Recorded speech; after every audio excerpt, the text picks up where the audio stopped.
So this week we have been hearing and discussing Brave Harriet, which is a biography of pilot Harriet Quimby. I want you to remember that a biography is a true story of a real person's life. Sometimes readers can learn lessons from a person's biography that they can apply to their own lives. So what did Harriet do that was brave?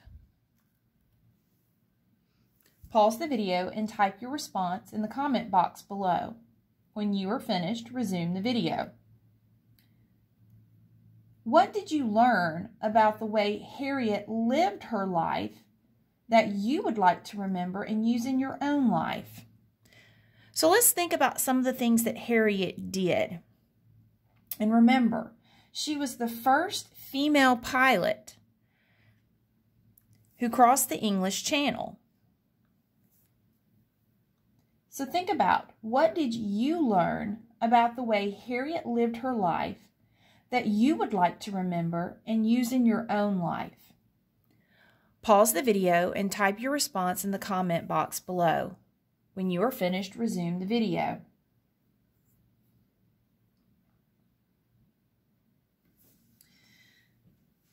I would like to show you the author's notes.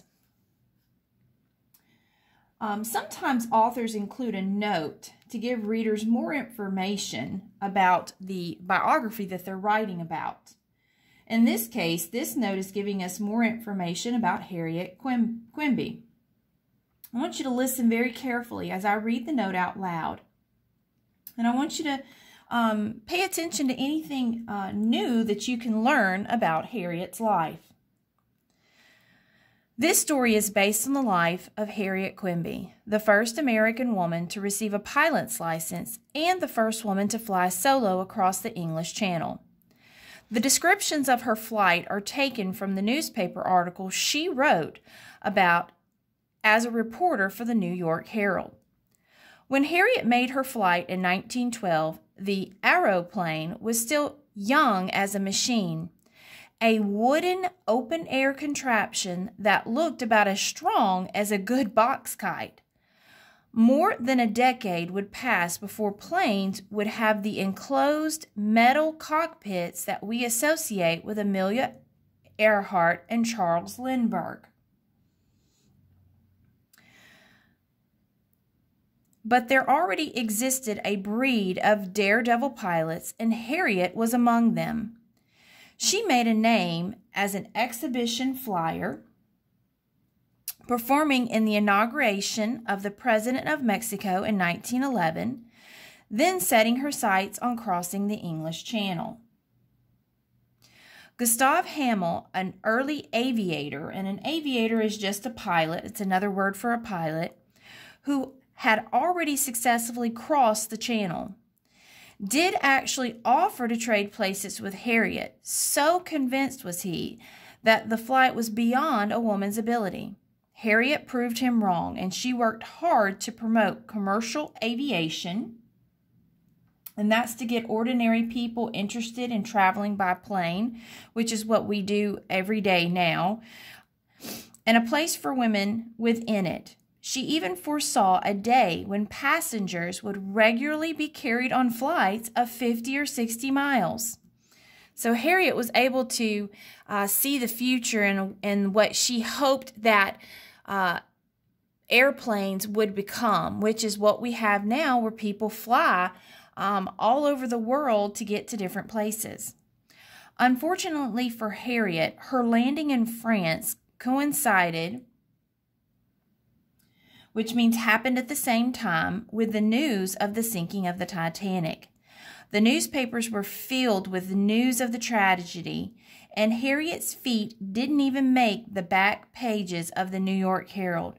She was determined to keep flying, however, and died doing what she loved, soaring into the blue.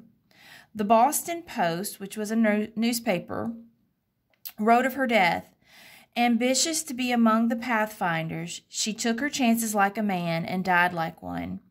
Her gravestone expresses that daring as well. There is no reason to be afraid."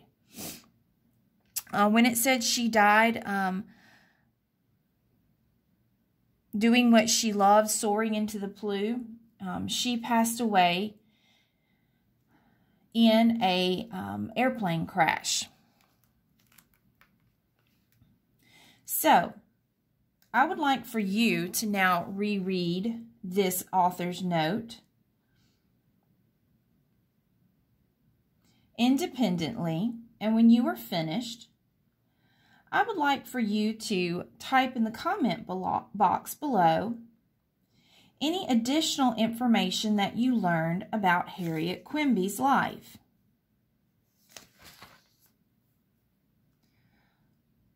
So what did you learn about Harriet Quimby from the author's note? And do you have any more wonders about her life?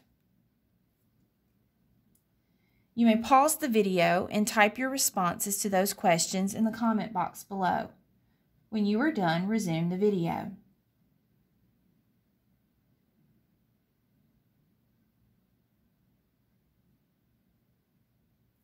I hope you've enjoyed reading about Harriet Quimby and her life as the first female pilot to cross the English Channel.